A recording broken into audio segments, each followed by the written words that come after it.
Hello friends, welcome back to my channel. मैं हूं आपकी फ्रेंड वर्षा। फ्रेंड्स, इस वीडियो में हम कॉमर्स के कुछ इंपॉर्टेंट क्वेश्चंस हैं उनके बारे में बात करेंगे जो कि फ्रेंड्स, आप कॉमर्स से रिलेटेड किसी भी एग्जाम की तैयारी कर रहे हैं तो ये क्वेश्चंस आपके लिए बहुत ही हेल्पफुल हो सकते हैं। तो आप इस वीडियो को लास्ट तक जरूर देखिएगा। तो चलिए फ्रेंड्स, वीडियो को स्टार्ट करते हैं। फर्स्ट क्वेश्चन है हमारा, dash costing used is in transport undertaking, यानी कि इसमें से कौन सी कॉस्टिंग है जो ट्रांसपोर्ट अंडरटेकिंग में यूज की जाती है। Process costing, service costing, multiple costing या फिर जॉब कॉस्टिंग। तो फ्रेंड्स, ट्रांसपोर्ट के अंदर हम क्या प्रोवाइड करते हैं? सर्विस प्रोवाइड करते हैं। तो यहाँ पर जो कॉस्टिंग यूज होगी वो हमारी सर्विस कॉस्टिंग यूज होगी। तो यहाँ पे ऑप्शन हमारा 1 जो है वो राइट आंसर है। ट्रांसपोर्ट के अंदर सर्विस कॉस्टिंग यूज होती है। नेक्स्ट क्वेश्चन पे आते हैं। The total variable cost dash in the total proportion to output, यानी कि टोटल वेरिएबल कॉस्ट में जब हमारा टोटल प्रोपोर्शन आउटपुट का इंक्रीज होगा या डिक्रीज होगा तो टोटल वेरिएबल कॉस्ट जो है उसमें क्या इफेक्ट पड़ेगा? इंक्रीज होती है प्रोपोर्शन में, या फिर डज नॉट इंक्रीज, डिक्रीजेज, या फिर नन ऑफ दीज। तो फ्रेंड्स, अगर यहाँ पे हम टोटल प्रोपोर्शन की बात कर रहे हैं, टोटल प्रोपोर्शन आउटपुट की, तो टोटल वेरिएबल कॉस्ट हमारी हमेशा इंक्रीज होगी। क्योंकि फ्रेंड्स, यहाँ पर जो फिक्स्ड कॉस्ट की बात करते हैं तो फिक्स्ड कॉस्ट सेम रहती है अगर हमारा आउटपुट डिक्रीज हो रहा है या फिर हमारा आउटपुट इंक्रीज हो रहा है। वहां पे हमारे फिक्स्ड कॉस्ट पे कोई इफेक्ट नहीं पड़ता, लेकिन हमारी आउटपुट के साथ हमारा जो वेरिएबल कॉस्ट है वो भी हमारी इंक्रीज होती है, और अगर आउटपुट हमारा कम होता है तो वेरिएबल कॉस्ट भी हमारी डाउन होती है। नेक्स्ट क्वेश्चन पे आते हैं। वेरिएबल कॉस्ट पर यूनिट, यानी कि वेरिएबल कॉस्ट पर यूनिट किस तरह की रहती है? रिमेन्स कांस्टेंट रहती है, वेरी करती है, डिक्रीजेज होती है, या फिर इंक्रीज होती है। तो फ्रेंड्स, अगर हम वेरिएबल कॉस्ट पर यूनिट निकालते हैं तो ये हमारी पर यूनिट हमेशा इसकी कांस्टेंट रहेगी अगर हम पर यूनिट की बात करते हैं। और अगर हम वैसे बात करेंगे तो ये हमारे आउटपुट पर डिपेंड करती है। अगर हम ओवरऑल वेरिएबल कॉस्ट की बात करें, अगर हमारा आउटपुट इंक्रीज होगा तो वेरिएबल कॉस्ट इंक्रीज होगी, और अगर हमारा आउटपुट डाउन होगा तो हमारी वेरिएबल कॉस्ट भी डाउन होगी। नेक्स्ट क्वेश्चन पे आते हैं।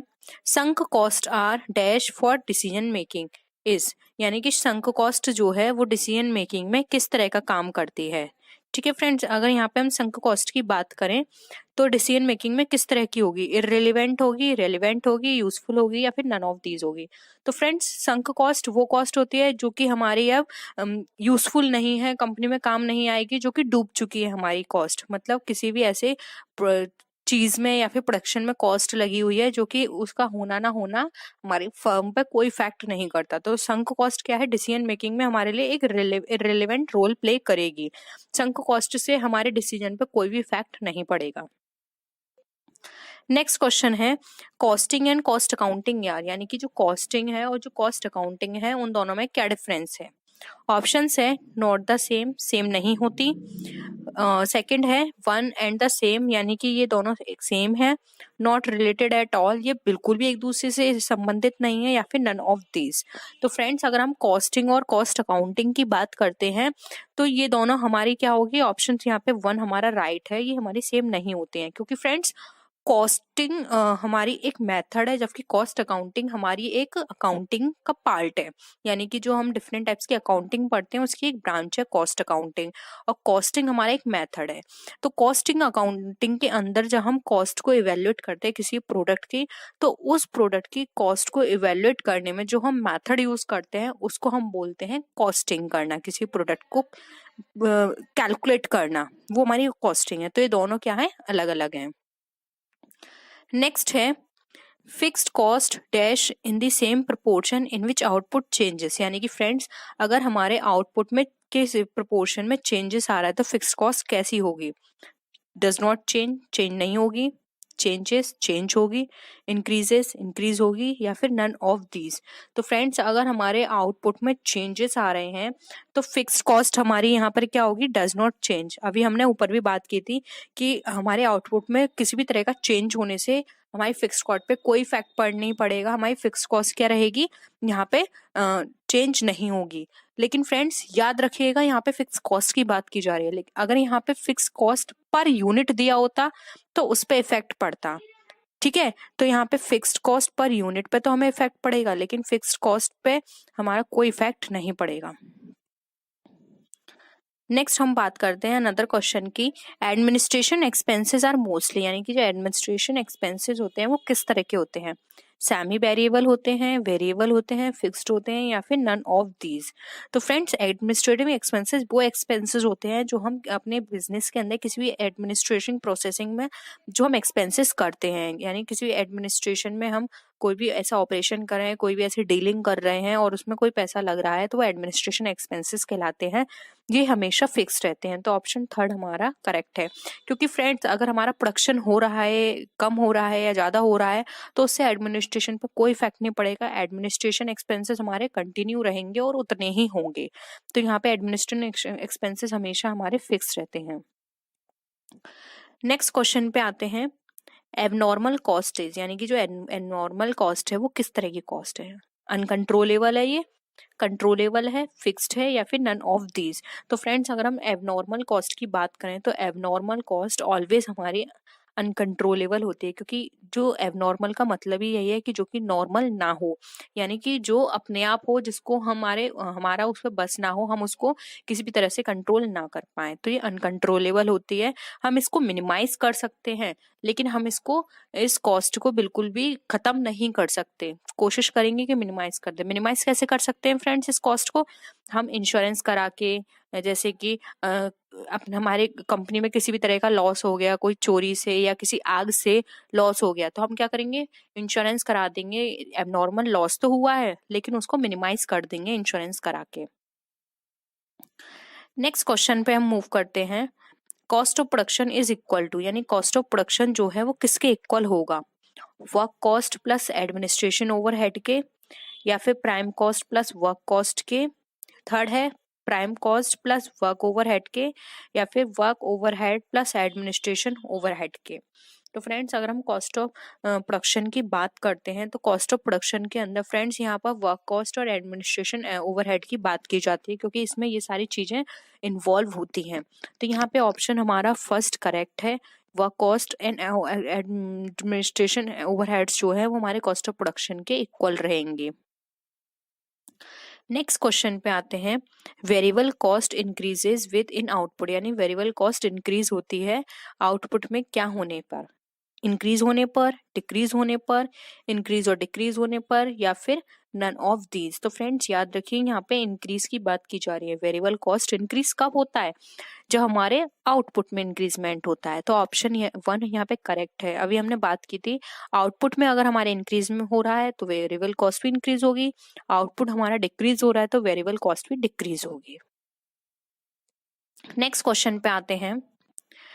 Dash accounting provides information for cost control, यानी कि ऐसी कौन सी अकाउंटिंग है जो कि हमारे कॉस्ट कंट्रोल में के लिए इंफॉर्मेशन प्रोवाइड करती है? Financial accounting, cost, human resource, या फिर नन ऑफ दीज। बहुत ही सिंपल आंसर है फ्रेंड्स। आंसर है इसका बी, कॉस्ट। कॉस्ट अकाउंटिंग हमारी हेल्प करती है कॉस्ट को कंट्रोल करने में, कॉस्ट को एस्टिमेट करने में। उसको हम यहाँ पे फाइंड आउट कर सकते हैं किसी प्रोडक्ट में कितनी कॉस्ट आ रही है और उसके बाद हम उसको कंट्रोल कर सकते हैं। नेक्स्ट क्वेश्चन पे आते हैं। Dash is one which can be conveniently identified with the charged to a particular unit of cost, यानी कि फ्रेंड्स वो क्या होगा जब हमारी कोई भी ऐसा पर्टिकुलर यूनिट ऑफ कॉस्ट पे कोई भी हम ऐसी कन्वीनियंटली चार्ज करेंगे अपनी कोई भी ऐसी कॉस्ट, तो वो कॉस्ट हमारी कौन सी कॉस्ट कहलाएगी? डायरेक्ट कॉस्ट कहलाएगी, इनडायरेक्ट कॉस्ट कहलाएगी, ओवरहेड कहलाएगी, या नन ऑफ दीज कहलाएगी? तो फ्रेंड्स जो कि हम डायरेक्टली अपने पर्टिकुलर प्रोडक्ट पे चार्ज करते हैं किसी भी चीज़ को, वो हमारी डायरेक्ट कॉस्ट कहलाती है, क्योंकि ये कन्वीनियंटली आइडेंटिफाई कर ली जाती है डायरेक्ट कॉस्ट। क्योंकि इनडायरेक्ट कॉस्ट में तो हम बहुत सारी चीज़ें ऐसी इन्वॉल्व होती हैं इनडायरेक्टली जिसको फाइंड आउट करना बहुत मुश्किल है, लेकिन डायरेक्ट कॉस्ट में हम जो भी डायरेक्टली इन्वॉल्व होंगे उस पर्टिकुलर प्रोडक्ट से या यूनिट ऑफ कॉस्ट से, जो भी कॉम्पोनेंट या फिर एलिमेंट बोल सकते हैं वो इन्वॉल्व होंगे, तो हम वहाँ पर उसकी कॉस्ट ईजिली निकाल सकते हैं। नेक्स्ट क्वेश्चन पे आते हैं। Cost centre and cost unit are, यानी कि cost centre and cost unit क्या है? नॉट द सेम, सेम नहीं है दोनों। द सेम, सेम है। नॉट रिलेटेड, आपस में रिलेटेड नहीं है, या फिर नन ऑफ दीज। तो फ्रेंड्स यहाँ पर अगर हम बात कर रहे हैं cost centre and cost unit की, तो फ्रेंड्स ये नॉट द सेम, ये सेम चीज नहीं है, रिलेटेड तो हैं एक दूसरे से लेकिन सेम नहीं होती हैं। कॉस्ट सेंटर वो होती है जो पर्टिकुलर किसी सेंटर पर कॉस्ट लगती है, जबकि कॉस्ट यूनिट एक पर्टिकुलर प्रोडक्ट की यूनिट पर जो कॉस्ट आ रही है वो कॉस्ट यूनिट कहलाती है। तो ये दोनों एक दूसरे से रिलेटेड तो हैं लेकिन ये सेम नहीं है। नेक्स्ट क्वेश्चन पे आते हैं। Fixed cost per unit dash with rise in output and dash with fall in output. यानी कि फ्रेंड्स याद रखिएगा, ऊपर हमने क्वेश्चन डिस्कस किया था, अगर आपने वो अच्छे से समझा होगा तो यहाँ पे आप इजीली इसका आंसर दे सकते हैं। यहाँ पे फिक्स्ड कॉस्ट पर यूनिट की बात की जा रही है। तो फ्रेंड्स अगर आउटपुट में राइज हो रहा है तो फिक्स्ड कॉस्ट पर यूनिट कैसी होगी, और अगर यहाँ पर फिक्स्ड कॉस्ट कैसी होगी अगर यहाँ पे आउटपुट हमारा फॉल हो रहा है। Decrease increase, increase decrease, is constant, remain same, या फिर नन ऑफ द अबव। तो फ्रेंड्स यहाँ पर हमारा जो राइट आंसर है वो है ऑप्शन ए। अगर यहाँ पे फ्रेंड्स रिवर्स होता है, पर कॉस्ट की बात की जा रही है, याद रखना। अगर यहाँ पे आउटपुट हमारा राइज हो रहा है तो फिक्स्ड कॉस्ट क्या होगी, डिक्रीज होगी, और अगर हम यहाँ पे आउटपुट हमारा फॉल जा रहा है तो यहाँ पे इंक्रीज होगी। तो यहाँ पे ऑप्शन हमारा 1 करेक्ट है। नेक्स्ट क्वेश्चन पे आते हैं हम। Period cost charge. Period cost किस पे चार्ज किया जाता है, कॉस्ट ऑफ प्रोडक्शन पे, प्रोडक्ट्स पे, पीरियड्स पे, या फिर नन ऑफ दिस पे। फ्रेंड्स ये इजीली आप इसको बता सकते हैं, इसका आंसर यहाँ पे पीरियड कॉस्ट की बात की जा रही है। तो फ्रेंड पीरियड कॉस्ट एक पर्टिकुलर पीरियड के टाइम बेसिस पे निकलता है, तो यहाँ पे ऑप्शन इसका 3rd करेक्ट है। नेक्स्ट क्वेश्चन पे आते हैं। स्टैंडर्ड कॉस्ट इज, यानी कि स्टैंडर्ड कॉस्ट क्या है, प्रीडिटरमाइंड कॉस्ट होती है, बजटेड कॉस्ट होती है, एक्चुअल कॉस्ट होती है, या फिर नन ऑफ दिस। तो फ्रेंड्स स्टैंडर्ड कॉस्ट जो होती है हमारी, ये प्रीडिटरमाइंड होती है या बजटेड, ये इसमें से हमें इसको राइट आंसर बताना है। तो फ्रेंड्स स्टैंडर्ड कॉस्ट ऑलवेज हमारी प्रीडिटरमाइंड रहेगी, क्योंकि स्टैंडर्ड का मतलब ही यही है कि आपने पहले से एक स्टैंडर्ड फिक्स कर दिया, यानी कि एक पहले से प्रीडिटरमाइंड कॉस्ट फिक्स कर दी कि हमें इस प्रोडक्ट की इतनी कॉस्ट रखनी है, तो इस हिसाब से हमें इसके जो मटेरियल इसमें यूज हो रहा है उसके अकॉर्डिंग इसमें यूज करना होगा। ऐसा ना हो कि हमने कॉस्ट जो रखनी थी उससे ज्यादा हमने मटेरियल यूज कर दिया तो एक फर्म को लॉस होगा। तो यहाँ पर हमने पहले से अगर किसी प्रोडक्ट की कॉस्ट को यहाँ पे फिक्स कर दिया, स्टैंडर्ड फिक्स कर दिए हैं, तो हम उसी हिसाब से उसके अकॉर्डिंग मटेरियल यूज करेंगे, जिससे कि हम बाद में उस मटेरियल को यूज करने के बाद अपना कुछ प्रॉफिट मार्जिन ऐड करके उस कॉस्ट को चार्ज कर पाए। नेक्स्ट क्वेश्चन पे आते हैं। Dash are cost which has been applied against revenue of particular accounting period. यानी कि ऐसा क्या कारण है जिसके कारण हमारी जो अकाउंटिंग किसी पर्टिकुलर अकाउंटिंग पीरियड पे हमारा रेवेन्यू अप्लाई किया जाता है। ठीक है, एक्सपेंसेस कहलाते हैं, इनकम होती है, लॉस होती है, या फिर नन ऑफ दीज होता है इसका आंसर। तो फ्रेंड्स ये चीज हमारे एक्सपेंसेस कहलाएंगी, क्योंकि एक्सपेंसेस एक ऐसा कारण है जो कि किसी पर्टिकुलर अकाउंटिंग पीरियड पर जो कि रेवेन्यू के अगेंस्ट में अप्लाई किया जाता है। क्योंकि हमारे पास 2 ही चीजें होती हैं, तो रेवेन्यू होता है या फिर हमारे एक्सपेंसेस होते हैं। तो हम वहां पर इसका जो करेक्ट आंसर होगा वो ऑप्शन ए करेक्ट है। नेक्स्ट क्वेश्चन पे आते हैं हम। Is the smallest segment of activity और एरिया और responsibility for which cost is accumulated. यानी कि डैश वो ऐसी स्मॉलेस्ट सेगमेंट एक्टिविटी का सेगमेंट है या फिर एरिया या रेस्पॉन्सिबिलिटी है जिसमें हमारी कॉस्ट को एक्यूमुलेट किया जाता है। कॉस्ट ऑब्जेक्ट कहलाती है, कॉस्ट सेंटर कहलाती है, कॉस्ट ड्राइवर कहलाती है, या फिर नन ऑफ दी अबव है, ये नन ऑफ दीज भी बोल सकते हैं हम इसे। तो फ्रेंड्स इसका जो राइट आंसर है वो है ऑप्शन बी, कॉस्ट सेंटर कहलाते हैं। यानी कि ऐसी कोई भी एक छोटा स्मॉल एरिया किसी भी एक्टिविटी का या फिर एक ऐसा सेगमेंट जिसमें हम उसकी कॉस्ट को एक्यूमुलेट करते हैं वो हमारा कॉस्ट सेंटर कहलाता है। नेक्स्ट क्वेश्चन पे आते हैं। द प्राइमरी एम्फेसाइजेस ऑफ, यानी कि जो प्राइमरी एम्फेसाइजेस होता है dash cost is on the planning function of management. यानी कि जो मैनेजमेंट की प्लानिंग फंक्शन पर जो भी कॉस्ट लगती है वो प्राइमरी किस पे एम्फेसाइज करती है, बजट पे, स्टैंडर्ड पे, पीरियड पे, या फिर नन ऑफ दीज पे।